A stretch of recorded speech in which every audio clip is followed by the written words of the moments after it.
During a Wednesday listening session at the White House with survivors of mass shootings, including the one last week in Parkland, Florida, President Trump threw his support behind a tentative plan which could lead to 1 out of every 5 teachers in U.S. classrooms being armed and trained to combat school shootings.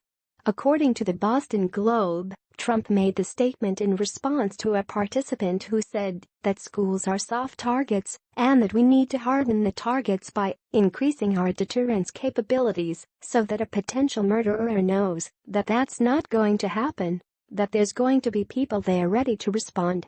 The president responded that he supported concealed carry on school campuses while noting that this would only be, obviously, for people that are very adept at handling a gun. The teachers involved would go for special training. And they would be there, and you would no longer have a gun-free zone. A gun-free zone to a maniac, because they're all cowards. A gun-free zone is, let's go in and let's attack, because bullets aren't coming back at us.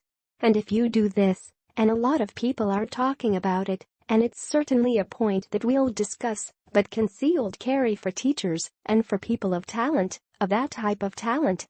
So let's say you had 20% of your teaching force, because that's pretty much the number. If you had a teacher who was adept at firearms, they could very well end the attack very quickly.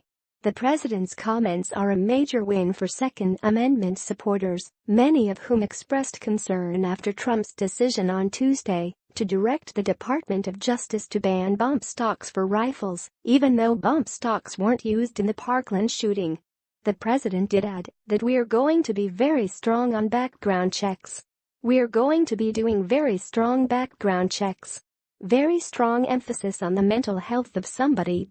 And we are going to do plenty of other things. On the mental health aspect, the president seemed to intimate that he would look into significant improvements when it came to the mental hospital system.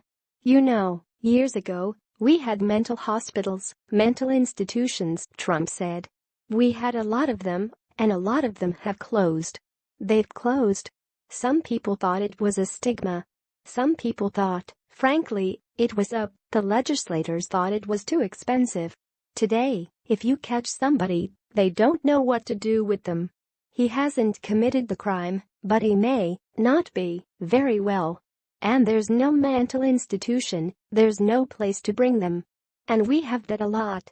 The president's comments, to that end, seemed to reference several red flags raised about previous mass shooters in regard to their mental health.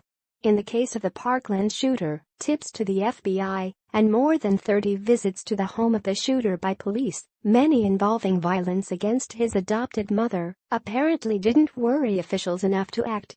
There are plenty of things that need to be done in the wake of the Parkland shooting, and of course. However, campus carry initiatives have been a long time in coming, particularly when you consider the fact that schools have been soft targets even almost 20 years after Columbine. It's time for that to change, and it looks like President Trump is heading in that direction. Please like and share this story on Facebook and Twitter with your thoughts on the president's remarks.